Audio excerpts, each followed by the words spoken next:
ګرانو کتونکو السلام علیکم. زه محمد سلمان همدرد د حق غږ پښتو چینل خبري لنډیز کې ستاسو قربا اوس تاسو پام را اړوم د مهمو خبرونو لنډیز ته. یو سړی د مکې مکرمې د مسجد الحرام په دروازه موټر جنګولی.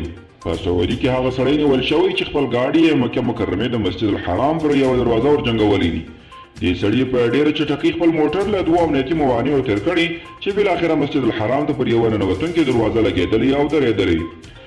ګرجستان کې نن پارلماني انتخابات دي. د جون په میاشت کې د ګرجستان په انتخاباتي سیستم کې تغیر راغی او هدف یې دا دی چې تر ډېره په واک کې د یوې سیاسي ډلې د پاتې کېدو مخه ونیسي. د تاجکستان ولسمشر خپل حکومت منحل کړ.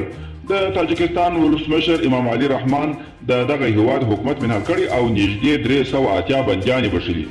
ښاغلي رحمان د 5 ځل لپاره شپږ 7 کاله نور تاجکستان د ولسمشر په توګه لوړه وکړه. د قانون پر بنسټ په تاجکستان کې به نوی ولسمشر نوی حکومت ټاکي. کاناډا وایي د کورونا وایرس سره د مبارزې لپاره قوي عکس العمل ته اړتیا شته. همدا اوس د ننګرهار ولایت مرکز جلال آباد ښار کې د اسلام په اړه د فرانسې ولسمشر څرګندونو په غبرګون لاریون روان دي. لاریونوالو د فرانسوي ولسمشر ګستاخانه څرګندونې غندلې او له دغه هیواد سره د پرېکون غوښتنه کړې ده او کاناډا په پلان کې لري چې راتلونکي 3 کلونو کې 1.2 میلیونه زیات کډوال ومني. د کاناډا کډوالو وزیر مارکو مندیچینو ویلي هیواد نورو کارګرو ته اړتیا لري او د دې لپاره لا زیات کډوالو ته اړتیا ده چې ومنل شي.